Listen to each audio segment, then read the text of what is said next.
বোরাপুর নামের একটি গ্রাম ছিল। সেখানে ধনঞ্জয় কুমোরের কাজ করত। ধনঞ্জয় খুবই পরিশ্রমী আর সৎও ছিল। বোরাপুর গ্রামের লোকেরা সমস্ত ছোট ছোট জিনিসে তার কাছ থেকে সাহায্য চাইত, ছোট ছোট কলসি থেকে শুরু করে বড় বড় কলসি পর্যন্ত। এই যে ধনঞ্জয় ভাই, আমি তোমার কাছে 3টে বড় বড় কলসি বানাতে এসেছি। আরে পেয়ে যাবেন বাবু, অবশ্যই পেয়ে যাবেন। আপনি বলুন না আপনার কবে লাগবে। আমার তো এই সপ্তাহেই চাই।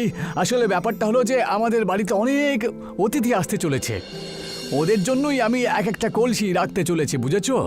এই সপ্তাহে আমি একটু বিজি আছি। আমি আমার ছেলের জন্য একটা ভালো বিদ্যালয় খুঁজছি। গ্রামের মুখে আমি শুনেছি যে তুমি খুব ব্যস্ত থাকে, সেটা আজকে দেখেও নিলাম। যাই হোক, কালকে আমাকে বলে দিও এই কলসিগুলো তৈরি করতে পারবে নাকি না, না হলে আমি অন্য কোনো কুমোরকে খুঁজে নেব। ওই লোকটা ওখান থেকে মুখ গোমরা করে চলে যায়। নিজের ব্যবসার ওপরে ক্ষতি দেখে ধনঞ্জয় মন খারাপ করে বসে আর নিজের সাথে কথা বলতে শুরু করে। একদিকে এই কাজটাও খুবই দরকারি, তার উপর আমার সন্দেশ বাবুটাকে পড়াশোনাও তো করাতে হবে। এরই মধ্যে সন্দেশ দৌড়তে দৌড়তে ওখানে চলে আসে আর নিজের বাবা ধনঞ্জয়কে সে তার নতুন বস্তাটা দেখাতে শুরু করে। বাবা দেখো না, আমি এই নতুন বস্তা নিয়েছি। এটা না আমাকে মা কিনে দিয়েছে। হ্যাঁ বাচ্চা, এটা দেখতে খুবই সুন্দর। এখন আমি তোমার জন্য একটা ভালো স্কুলে ভর্তি করিয়ে দিই, তাহলেই ব্যাস। ধনঞ্জয় সন্দেশকে নিয়ে একটা খুব বড় স্কুলে নিয়ে চলে যায় আর সেখানে প্রিন্সিপালের সাথে সন্দেশের অ্যাডমিশনের কথা সে বলে। আচ্ছা বলো, নিউটনের থার্ড ল অফ মোশন কি? Newton third law of motion. To every action there is an equal and opposite reaction. যদি আমরা বলটা নিচে ফেলবো তাহলে বল মাটির সঙ্গে ধাক্কা খেয়ে আবার আমাদের কাছে চলে আসবে। যত দ্রুত গতিতে ফেলবো ততই দ্রুত আসবে। ইন্টারেস্টিং। সন্দেশ, তুমি ফার্স্ট স্ট্যান্ডার্ডে হওয়া সত্ত্বেও ফোর্থ স্ট্যান্ডার্ডের কোশ্চেনের আনসার দিচ্ছ। স্কুলের প্রিন্সিপাল সন্দেশের সাথে অনেকগুলো প্রশ্ন করে আর সন্দেশ তার সঠিক উত্তরও দিতে থাকে। তখন স্কুলের প্রিন্সিপাল ধনঞ্জয়কে বলে, আপনার ছেলে খুবই বুদ্ধিমান আর ইন্টেলিজেন্ট, আর সন্দেশ যদি আমাদের স্কুলে পড়বে তাহলে আমাদের জন্য খুবই সৌভাগ্যের কথা। যদি তাই বলতে হয়, এই কথাটা আপনার মুখ থেকে শোনার পরে আমার মনে খুব আনন্দ হলো। আমার এই আদরের বাচ্চাটা এর থেকে ভালো স্কুল আর গ্রামের কোথাও পাবে না। আপনি স্কুলের ফিস জমা করিয়ে দিন। স্কলারশিপ থেকে আপনার বাচ্চার ফিস কম হয়ে গেছে। আমি আপনার এই উপকার কখনো ভুলবো না ম্যাডাম। ধনঞ্জয় ফিজ কাউন্সিলে গিয়ে পয়সা জমা করতে শুরু করে। তখন ফিজ কাউন্টারে বসে থাকা ওই মহিলাটি তাকে বলে, এটা হলো শুধু 2 মাসের ফিস, বাকির ফিস আপনি কবে জমা করবেন? 1 বছরের ফিস হয় 15,000 টাকা। আপনার ছেলে স্কলারশিপ পেয়েছে, নয়তো ফিস 50,000 ছিল। ম্যাডাম, আমার বাচ্চা কোন প্রথম শ্রেণীতে পড়ছে নাকি বিদেশে যাওয়ার জন্য তৈরি করছে? এত বেশি ফিস কেন লাগবে? আপনার ছেলে খুবই সৌভাগ্যবান যে এই বিদ্যালয়ে সে অ্যাডমিশন পেয়েছে, নয়তো এখানে লাখ টাকা দিয়েও আমরা অ্যাডমিশন করাই না। বেঁচে থাকা ফিস আপনি আগামী 2 মাসের মধ্যেই দিয়ে দেবেন। আপনার ছেলের পড়াশোনা থেমে যাবে নয়তো। সন্দেশের ওই খুশি মুখটা দেখে ধনঞ্জয় বাধ্য হয়ে যায়। নিজের বাচ্চাকে পড়াশোনার আশা নিয়ে সে নিজের বাড়িতে চলে যায় আর সমস্ত কথা তার স্ত্রী দীপাকে বলে দেয়। ওগো, এতগুলো টাকা আমরা কোত্থেকে আনবো? বৃষ্টিকাল চলছে, এখন লোকেরা আমাদের কাছে নিজের বাড়ির জিনিসপত্র বানানোর জন্যও আসে না। এরই মধ্যে নিজের 3টে বড় কলসি নিতে রামেশ্বর চলে আসে। এই যে ভাই ধনঞ্জয়, আমার কলসি কি তৈরি আছে নাকি না? তুমি তো কোনো উত্তরই দাওলে না। আমি ভাবলাম যে তুমি হয়তো বানিয়েই দিয়ে দেবে। আপনার 3টে বড় কলসি তৈরি আছে, বাড়ির উঠোনে আমি রেখে দিয়েছিলাম, আপনি নিয়ে চলে যান। ধনঞ্জয় রামেশ্বরকে নিয়ে নিজের বাড়ির উঠানে যায় আর 3টে কলসি তাকে দিয়ে দেয়। যেটা দেখার পরে দীপা ধনঞ্জয়কে জিজ্ঞাসা করে, আপনি তো ওদেরকে মটকার জন্য মানা করে দিলেন না, আজ হঠাৎ করে এই কলসি কোত্থেকে এলো? আপনি বানালেন কখন? আমার খোকাটার ফিজ আমাকে ভরতে হতো, এখন হাতে একটা কাজ এসেছিল, তাই আর বারণ করব কি করে? আমি 3 রাত জেগে একটা কলসি তৈরি করে ফেলেছি। আমাদের খোকাটা এখন বড় স্কুলে পড়াশোনা করবে, আমাদের নাম উজ্জ্বল করবে। ঠিক বলেছ গো তুমি। প্রত্যেক দিকে সবাই লুটেই যাচ্ছে সবাইকে। মা বাবা নিজের ছেলে মেয়েদের পড়াশোনা করাতে চায়, আর তার লাভ ওঠাচ্ছে স্কুল আর টিচার্সরা।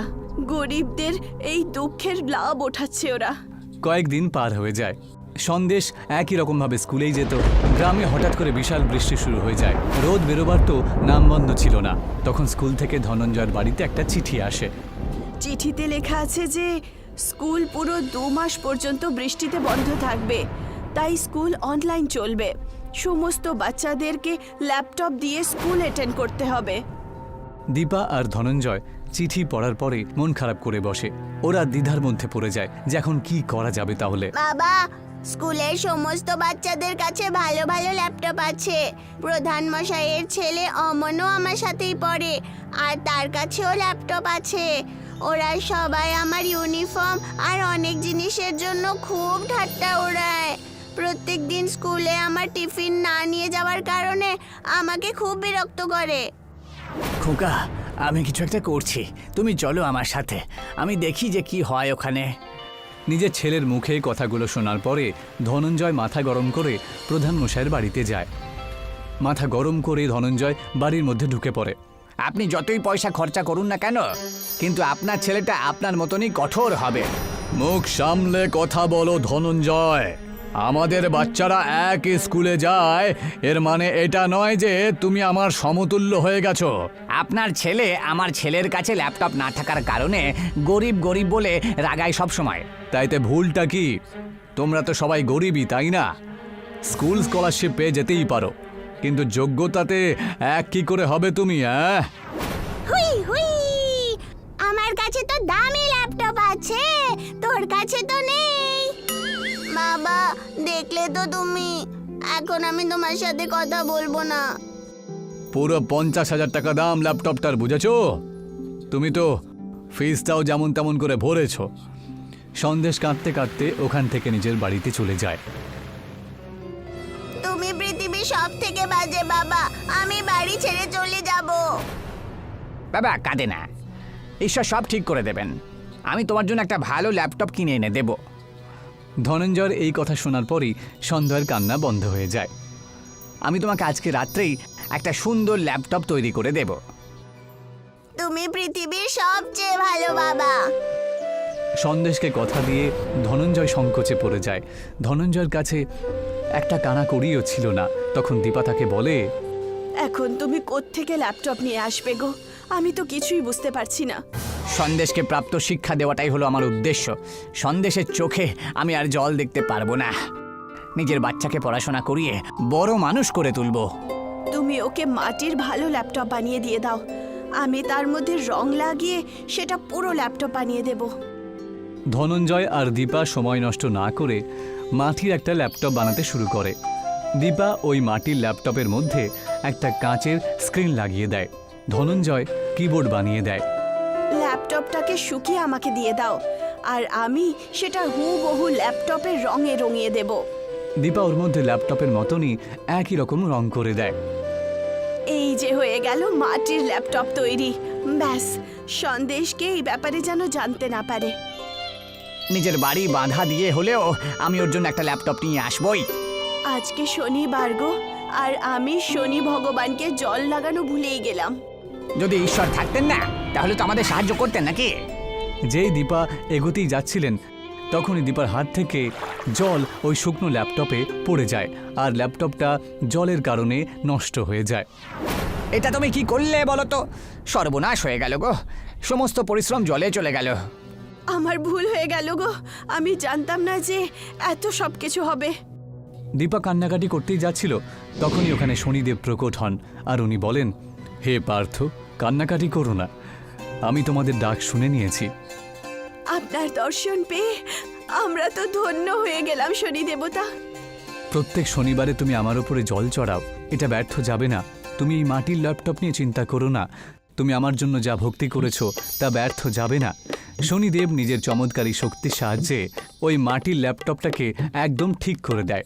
যেই শনিদেবের দৃষ্টি ওই ল্যাপটপের উপরে পড়ে, ওই ল্যাপটপটা চলতে শুরু করে দেয়, যেটা দেখার পরে ওরা সবাই খুব খুশি হয়ে যায়। এই ল্যাপটপের সাহায্যে নিজের বাচ্চাকে সক্ষম তৈরি করো, এই কথা বলে শনিদেব ওখান থেকে চলে যায়। ধনঞ্জয় আর দীপা ওই জাদুর মাটির ল্যাপটপটাকে সন্দেশকে দিয়ে দেয়, যেটা পাওয়ার পরে সন্দেশ খুবই আনন্দ পায়। সন্দেশ নিজের মাটির ল্যাপটপ নিয়ে পড়াশোনা করতে শুরু করে দেয়। পুরো 2 মাস কেটে গিয়েছিল। একদিন যখন ধনঞ্জয় নিজের বাড়িতে কাজ করছিল, তখন ওর কাছে প্রধান মশাই কাঁদতে কাঁদতে আসে। আমাকে ক্ষমা করে দাও, আমায় ক্ষমা করে দাও, আমি অনেক বড় অন্যায় করেছি, আমি যা করেছি তার জন্য ক্ষমা চাইছি। আরে কিন্তু কি হয়েছে বলুন তো প্রধান মশাই, আপনি কাঁদছেন কেন? আমার ছেলেকে স্কুল থেকে বাজে ব্যবহারের জন্য বের করে দেওয়া হয়েছে। আমার ব্যবসা, আমার সংসার সব শেষ হয়ে গেল। এই সব আমার কুকর্মেরই ফল। আমি সবার কাছ থেকে ক্ষমা চেয়ে নিচ্ছি যাদের সাথে আমি অন্যায় করেছি। আরে তুমি চিন্তা করো না, রনিকে স্কুল থেকে বের করবে না, আমি ওনাদেরকে অনুরোধ করব, আর আমি আপনাকে ক্ষমা করে দিলাম। ধনঞ্জয় প্রধান মশাইকে ক্ষমা করে দেয়, কারণ উনি ওনার ভুল বুঝতে পেরে গেছিলেন।